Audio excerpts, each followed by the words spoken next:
Welcome back to Doctor in the House. We've all heard the old adage, an apple a day keeps the doctor away. Sue Mah from Nutrition Solutions is here to tell us if it's true or not. Is it? Well, it is true.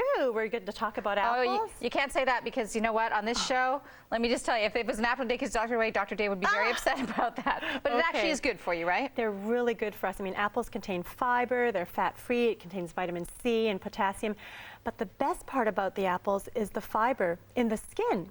Oh, you see, everybody talks about how the skin is always the healthiest part of any fruit or vegetable. That's really true? Well, for apples, it's really true. Most of the fiber is in the skin, and once you peel the fiber, you lose the skin like that. And for example, you'd have to drink 9 cups of apple juice just to get the same amount of fiber as in 1 apple with the skin on it. Seriously? I'm serious. What about when you cook apples even with the skin on? You still retain the fiber. As long as the skin is intact, you've got the fiber. There's good stuff even if you don't have the skin though, because you know a lot of people don't or can't digest the skin or don't eat the skin. Well, there's still some fiber in the flesh, and there's also the vitamin C and the other antioxidants too, a flavonoid called quercetin.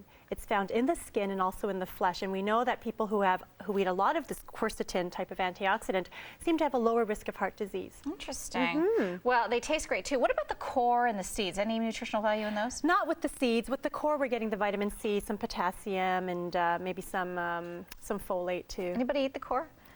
Nobody no, I know eats not the right. No, not exactly. All right, we're going to taste test some apples, right? Because there are a lot of great varieties, and they're good for different things, right? Now, the Red Delicious apple, which is here, actually contains the highest amount of antioxidant activity. Really? And it's a nice, sweet, crispy, juicy type of apple. Is that also known as the pear apple? No, it's not. It's just the Red Delicious. Nice, crisp texture. Very crisp. Highest amount of antioxidants, and just eat it raw. I mean, they're great for salads, you can bake with them, but they're best eaten raw. Just enjoy that crunch. Okay. The next apple I have here are the Macintosh, the Macs, and they're perfect for applesauce and pies, and give it a taste.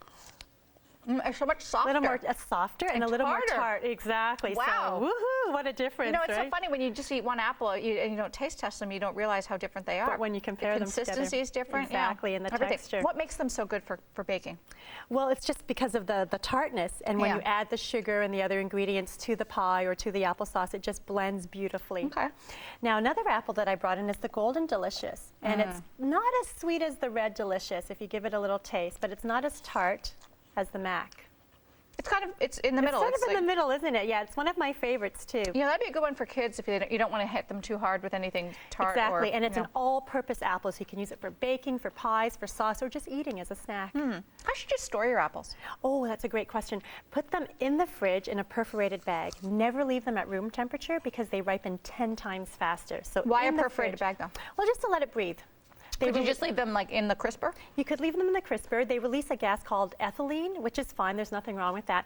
But don't store them next to the potatoes or the onions because they'll actually absorb those odors from those vegetables. If you eat too many of them, do they make you exert a gas called ethylene as well? No, not at all, not at all. Okay, just one more taste test quickly. That's Paula Red. It's a new type of apple, yes, and a farmer named it after his wife, Pauline. Now, how does that taste to you? It's good. It's nice, right? It's good. My favorite, though, is the tart one. The Mac. Yeah. Well, the Ginger Gold is sort of mild, sort of sweet. Give it a little try. And it's another all-purpose apple. And I love it because it resists browning. So it's great for kebabs and fruit salads and that sort of thing. Who knew apples would be so good for you? Thank you so much for being here and giving me a snack, by the way. We'll be back in one moment where Dr. Dave is going to answer all your questions. Who knows, there may even be one about apples. Stay with us. That's really good.